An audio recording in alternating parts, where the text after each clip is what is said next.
今日はなぜウクライナ戦争は和平や停戦が進まないのかというテーマを深掘りします。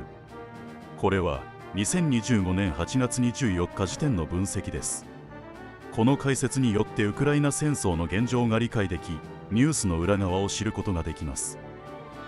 最近のニュースでは停戦協議、和平模索という言葉がよく出てきますよね。聞くともしかして戦争が終わるのではと感じる人も多いと思います。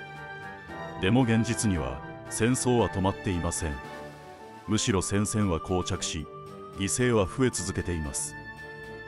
なぜ和平という言葉がニュースに出るのに実際には和平が実現しないのか。今日はその裏側を整理してみましょう。まず表面上のニュースを見てみましょう。アメリカ大統領とロシア大統領の会談、欧州首脳たちの和平会議、ゼレンスキー大統領の交渉発言、さらに最近は安全保障の新たな枠組み作りという言葉もよく出てきます。つまり戦後のヨーロッパや NATO の秩序を見直すような大きな話が同時に語られているのです。こうした報道を見るとまるで和平や停戦が近づいているように思えてきます。ところが実際には事情はもっと複雑です。和平や停戦が話題になっても各国が本音で今すぐ停戦したいと考えているわけではありません。なぜかというとそれぞれの国にとって今停戦することは損になるという本音があるからです。つまり和平協議や新しい安全保障枠組みのニュースが盛り上がっても裏側にはまだ停戦に踏み切らない計算があるのです。では主要プレイヤーの本音を一つずつ見ていきましょう。アメリカにとってウクライナ戦争は自国兵士の犠牲を出さずにロシアを消耗できる戦争です。兵器や資金を提供するだけでライバル国ロシアの国力を削れる。さらにこの戦争は欧州も軍事支援しており、アメリカが単独でロシアと戦うよりもレバレッジが効いており効率が良いです。そして重要なのは犠牲になっているのはウクライナ兵士でありアメリカ軍兵士ではないという点です。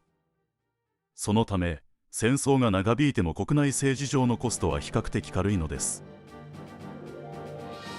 欧州はロシアの脅威を逆に利用しています。ロシアの危険があるから防衛費を増やそう、アメリカに頼らず自分たちで守ろうという世論を作れるからです。ここでも犠牲は主にウクライナ兵士であり自国兵士ではないため、やはり政治的に低コストで耐えやすいという事情があります。停戦するとこの正当性は弱まりアメリカ依存の NATO に逆戻りです。だから表では和平を望むと言いながら本音では戦争が続くことで得られる利益も見ているのです。ロシアはどうか。そもそも親ロシア地域の併合が国内世論の要求です。今の戦線で優位を保てると考えればわざわざ停戦して現状を固定する理由はありません。もう少し戦争することでドンバス地域を確保できます。現状での停戦は損です。彼らは包括的な和平交渉で自分たちの要求を盛り込めるまで粘る構えです。私はロシアの停戦案のドンバスを差し出せば停戦するという案はとても本音に近い提案だと考えています。この提案のみが現実の戦況を捉えてこれから死ぬことになるウクライナ兵士を救う案です。最後にウクライナ。停戦すれば領土喪失が既成事実化します。それは敗北を意味します。ゼレンスキー政権にとってこれは致命的です。だから兵士の犠牲が増えても戦いを続け、外部環境の変化に欠けています。例えばアメリカや欧州の政権交代、ロシアの経済崩壊、そうした変化が自分たちを有利にするかもしれない。つまり犠牲を払いながら時間を買う戦略をとっているのです。各国の本音を表にしました。どのプレイヤーも今すぐの停戦を本音では望んでいません。停戦しても良いかもしれませんが、しない方が利益があるのです。主要プレイヤーの誰も今すぐの停戦を本音では望んでいません。それなのに和平の話題が出てくるのはなぜか。理由は大きく4つです。国内世論向けのガス抜き、停戦を模索しているといえば国民の不満が和らぐ。外交カード、和平をちらつかせて相手を揺さぶる。報道需要、膠着戦況では和平の兆しがニュースになりやすい。道徳的優位の演出、我々は和平を望んでいるが相手が拒否していると主張するため。つまり和平が話題になるのは実際に停戦が近いからではなく、各国が自分のために和平を利用しているからなのです。ニュースを思い出してください。誰もが相手側のせいで停戦できないのだと言っていませんでしたか。自分たちが好き好んで戦争を継続しているとは口が裂けても言えません。ここで重要なのは、今解説してきた各国の本音はどの国からも直接の言葉としては発せられないということです。公には和平を望む、安全保障の新しい枠組みを作ると語られます。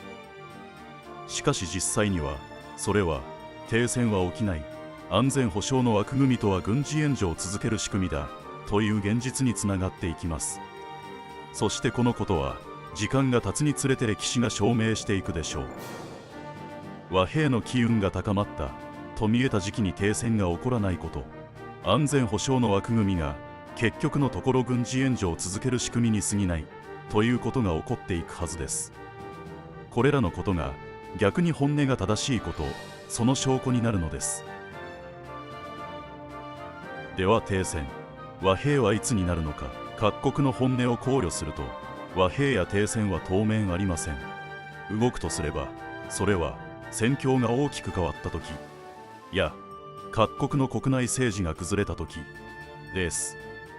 つまり和平は計画的に作られるのではなく、状況の崩壊に押し出されて訪れるものなのです。まとめです。2025年8月24日時点の分析です。主要プレイヤーは誰も停戦を本音で望んでいない。和平が話題になるのは世論対策、外交カード、報道需要、道徳的演出のため。